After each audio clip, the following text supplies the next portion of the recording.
Maintenant, je vous donne les informations actuellement, ce qui se passe à Tenza.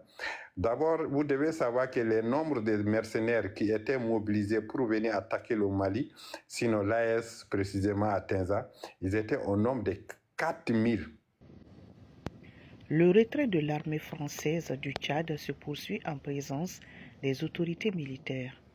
Dans la matinée de ce vendredi 20 décembre 2024, vers midi, ce sont 120 soldats français qui ont décollé de l'aéroport militaire de N'Djamena à bord d'un Airbus A330 Phoenix MRTT à destination de la France. Selon le ministère des Armées du Tchad, cette opération s'est déroulée en présence d'importantes personnalités, notamment les autorités militaires tchadiennes, le chef d'état-major général des armées et ses proches collaborateurs. Leur présence témoigne de l'intensité de la coopération entre les deux pays dans le domaine de la sécurité. En rappel, Tchad était le dernier pays sahélien à abriter des forces françaises. Et pour mettre fin à cette coopération militaire, le gouvernement tchadien a pris la décision de rompre ces relations entre ces deux pays qui existaient depuis 60 ans.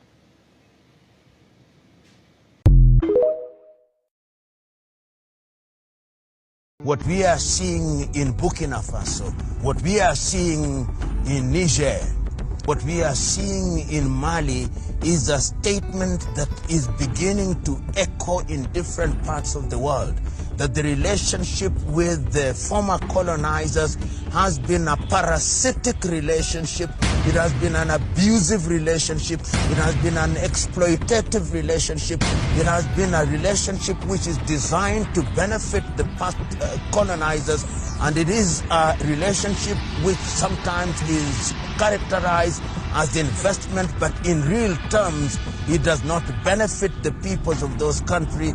It continues to benefit, in the cases of Niger, Mali, and Burkina Faso, the people of France to the detriment of the people of the Sahelian region. La préoccupation du Mali et du Burkina n'est pas de réparer des relations avec la France. Je ne sais pas si vous vous mesurez que ça fait 4 siècles qu'on a des relations avec la France. Depuis le temps où on vendait les Africains, depuis le temps où on disait que c'était des animaux, où on s'interrogeait s'ils avaient une âme, si on pouvait les considérer comme des personnes humaines, jusqu'à la colonisation. Donc ce n'est pas des relations épisodiques, c'est un lourd passif qu'il y a entre nous. Donc la préoccupation au Burkina, au Mali, un peu partout ailleurs en Afrique, n'est pas de s'entendre avec la France. La préoccupation, c'est de rompre avec la France. La préoccupation, c'est d'avoir notre propre monnaie. La préoccupation, c'est d'enseigner dans nos langues, c'est de réhabiliter nos cultures, c'est d'avoir des langues qui nous permettent de communiquer entre nous et qui soient nos propres langues nationales. La préoccupation, c'est d'avoir notre propre défense assurée par les Africains. Donc la préoccupation, c'est d'être nous-mêmes et d'être maîtres de notre destin. Ceux qui acceptent d'aller dans cette direction, on coopérera avec eux. Ceux qui sont à contre-courant de cette exigence, on sera en conflit avec eux. Donc le problème ne se pose pas. Si les Français le comprennent et qu'ils se retirent, tant mieux. S'ils ne le comprennent pas, tant pis. Mais le souci, ceux qui considèrent que nous n'avons pas le droit d'être indépendants et d'être souverains, ils ont des soucis à se faire. Ingratitude, c'est le mot le plus curieux dans son discours et qu'on a retrouvé le plus dans les médias, et ça se comprend. Il faut le rappeler que c'est la déduction de cette phrase prononcée par le président français. On a oublié de nous dire merci. Oui, mais en fait, on va dire merci à la France. Pourquoi? Parce qu'en fait, notre relation avec la France n'a pas commencé avec la question de la lutte contre les groupes armés terroristes. Mais la France souligne qu'elle a été sollicitée sur le plan militaire par les pays du Sahel pour aider à combattre le djihadisme. Oui, mais Macron fait du Sarkozy. Il fait de l'histoire en enjambant des pas importants de l'histoire. Je veux bien qu'on dise merci à la France, puisqu'ils sont intervenus au Mali pour arrêter ces groupes armés terroristes quand ils étaient arrivés pratiquement au niveau de Sévaré. Le président Idriss Déby, il n'est plus là, aurait pu lui dire merci également, parce que quand les rebelles ont failli le faire tomber, il est venu les sauver. Bon, le président burkinabé est toujours là. Il peut dire merci puisque c'est la France qui l'a exfiltré. Mais ce n'est pas ça l'histoire de l'Afrique avec la France. Est-ce qu'on va dire merci à la France pour l'esclavage? Est-ce qu'on va dire merci à la France pour la colonisation? Est-ce qu'on va dire merci à la France pour le néocolonialisme? Est-ce qu'on va dire merci à la France pour toute l'exploitation des ressources, des richesses africaines qui font partie de ce qui fait aujourd'hui la force de la France? Mais attention, est-ce que ce n'est pas la France qui est en train d'être ingrate aujourd'hui par rapport aux Africains de façon générale, comme du reste la France l'a été par rapport à ces tirailleurs sénégalais qu'ils ont fusillés à Thiaroye en 1944, le 1er décembre, alors que ces gens-là venaient de libérer la France? Est-ce que ce n'est pas la France qui montre à nouveau son ingratitude? Parce que rappelez-vous, quand ces tirailleurs se sont battus pour libérer une bonne partie de la France, quand il ne restait que la libération symbolique de Paris. J'appelle bien une libération symbolique de Paris. Il n'y avait pas une grande bataille à Paris. On a dit à ceux qui avaient les peaux basanées ou foncées, bon, quittez les rangs pour que Paris soit libéré par des gens qui ont la peau blanche. Ce que Frantz Fanon appelait le blanchiment des troupes à cette époque-là. Mais quand Macron utilise le mot ingrat, on y va. En Côte d'Ivoire, comme ça. Si on parle de la Côte d'Ivoire, moi je trouve que les déclarations le 31 décembre du président Ouattara me conviennent parfaitement, je crois pouvoir le dire même, à la France, dans la mesure où c'est ce à quoi nous avons travaillé, c'est-à-dire un effacement progressif, et non pas brutal du jour au lendemain, de la présence permanente au profit d'un partenariat d'une autre nature. Et il a été admis d'emblée que ce qui comptait, ce n'était pas le nombre de soldats français présents à Port-Bouët, et qu'au contraire, il fallait ivoiriser Port-Bouët. On avait même évoqué d'ailleurs la possibilité de l'officialiser fin novembre, etc. Donc au fond, le discours du président Ouattara n'est pas un discours de rupture. Il peut y avoir à un moment donné une accélération d'un processus et nous en sommes entièrement d'accord. Donc je dirais de ce côté-là, il n'y a pas de difficulté. Et le travail a été bien préparé. Au Tchad? Le Tchad, c'est un petit peu différent parce que il faut parler franchement. Je ne suis pas non plus là devant vous pour tenir la langue de bois.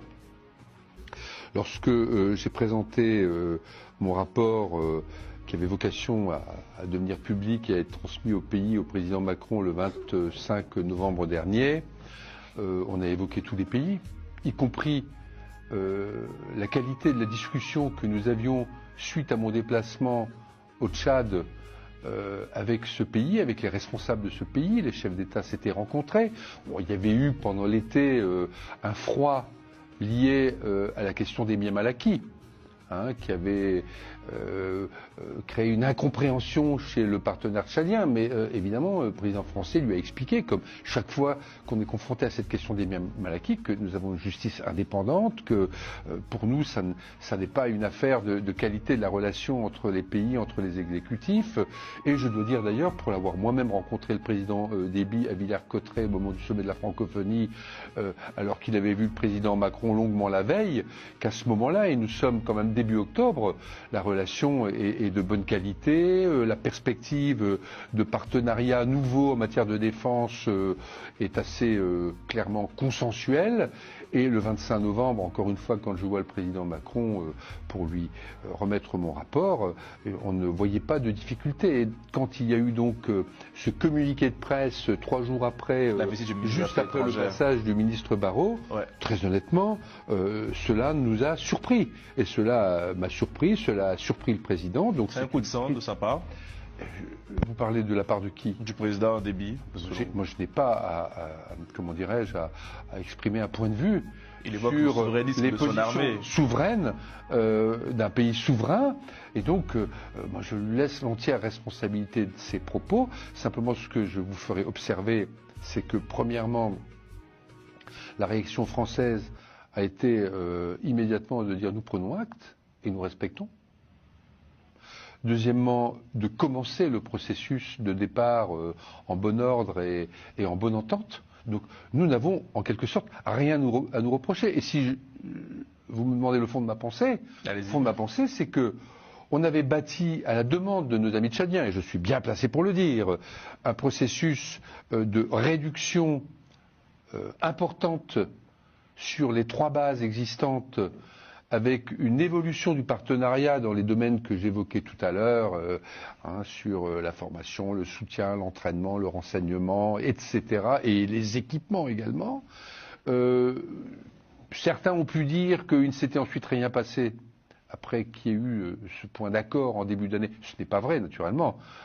Il s'est passé qu'un travail important s'est fait entre les responsables des deux pays sur tous les aspects où des demandes avaient été formulées. Donc, au fond, le climat était vraiment de bonne qualité.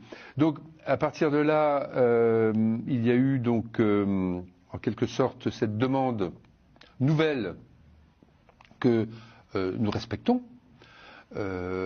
et qui va d'ailleurs dans le sens général de ma mission. C'est ce qu'a d'ailleurs dit le président Macron lors de la conférence aux ambassadeurs. Justement. On va y revenir bien sûr avec ses mots à lui, mais que, au fond, pour nous, si un pays veut aller plus vite dans un effacement de la présence permanente, eh bien, nous, ça nous convient. Il n'y a pas de difficulté côté français. Nous avons toute une série de partenariats qui sont par ailleurs en instance avec un certain nombre de pays, y compris sur les questions de défense. Donc, à partir du moment où nos amis tchadiens souhaitent un départ, disons, rapide, eh bien, il y aura un départ rapide.